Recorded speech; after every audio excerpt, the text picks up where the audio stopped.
Bismillahirrahmanirrahim. Assalamualaikum warahmatullahi wabarakatuh. Waalaikumsalam. Ini tentang bacaan makmum Pak Ustadz, tentang sholat zuhur dan asar. Tentu usir saat setelah imam membaca Al-Fatihah itu kan memasuki bacaan surat. Nah, surat ini kan kita nggak dengar, sementara jemaah kan ikuti imam. Jemaah ini membaca suratnya macam mana Pak Ustadz? Apakah dibaca aja entah kulhu entah yang lain, ataukah cukup niatnya mengikuti imam aja Bismillahirrahmanirrahim dah? Itu yang sedikit saya kurang jelas Ustaz. Assalamualaikum warahmatullahi wabarakatuh. Ya. Jadi satu, kalau kita ambil hukum globalnya, hukum dasarnya satu. Tak ada kewajiban makmum yang lebih wajib ketika sholat berjamaah kecuali ikut imam. Itu harus kita ketok palu juga tuh. Tak ada kewajiban makmum yang lebih wajib ketika sholat berjamaah kecuali mengikut imam. Maka seyogyanya apa yang dilakukan imam itu juga yang awak buat. Dalam konteks artian begini, dalam sholat zuhur kewajiban kita itu sebenarnya cuma satu. Apa itu? Ngikut imam. Andai pun kita punya waktu luang untuk membaca Al-Fatihah atau membaca surat, maka kita tak perlu mengikut bacaan surat imam, Pak. Cukup kita pilih surat kita sendiri.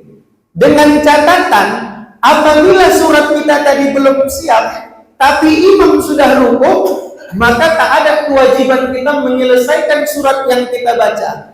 Tapi kewajiban kita adalah mengikut rukuk dengan imam. Makanya sering saya bilang, ada sekarang orang sholat berjamaah agak-agak selip juga. Memang sunnah bagi kita ini untuk melamakan sujud terakhir. Tapi ada orang yang sujud terakhirnya terlampau lama. Imam tadi sudah tahiyat akhir, tapi dia masih sujud aja. Imam sudah salam, dia baru mau duduk. Ini jadi problematika juga dalam sholat. Sebagian ulama mengatakan hukumnya makruh. Kalau kita mau melamakan sujud kita dalam sholat, jangan ketika berjamaah. Dalam artian kalau imam melamakan sujudnya, boleh kita melamakan sujud kita. Tapi kalau imam tak melamakan sujudnya, jangan awak lamakan juga sujud awak. Kalau mau awak panjangkan, kerjakan sholat-sholat sunnah, disitulah kita perbanyak doa-doa kita. Maka mengenai bacaan sholat zuhur, sholat asar, sir, tak ada tugas kita untuk mengikut bacaan imam. Boleh kita pilih ayat kita sendiri. Tapi dengan catatan, kalau imam sudah rukuk, ayat yang kita baca belum selesai, maka wajib bagi kita untuk mengikut rukuk, bukan menyelesaikan bacaan-bacaan kita tadi. Ya, wallahu a'lam bishawab. Ya, begini, kalau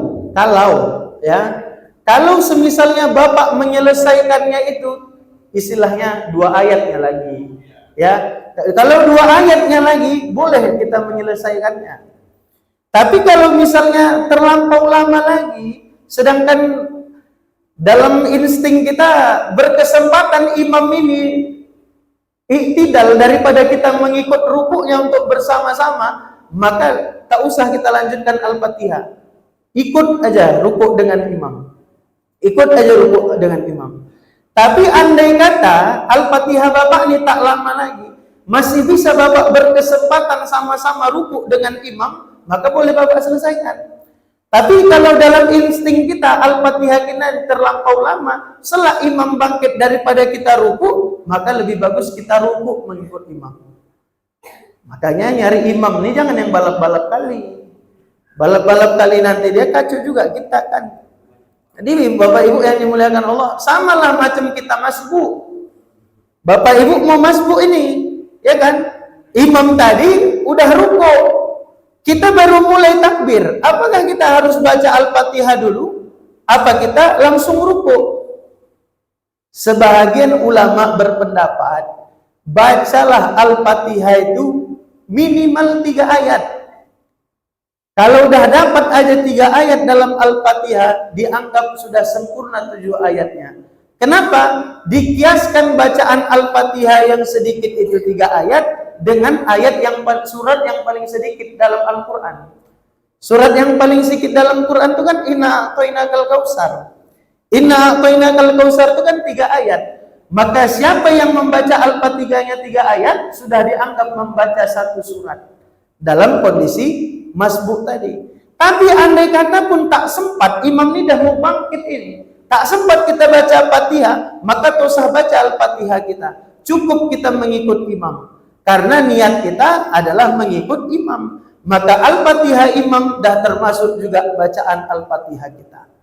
Ya. Jadi Bapak Ibu yang dimuliakan Allah, diagak-agakkan. Karena memang Al-Fatihah ini rukun.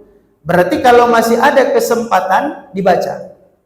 Al-Fatihah ini rukun. Tapi kalau tak ada kesempatan, maka wajibnya, rukunnya membaca Al-Fatihah itu dikalahkan dengan wajibnya kita mengikut imam. Wallahu a'lam bishawab.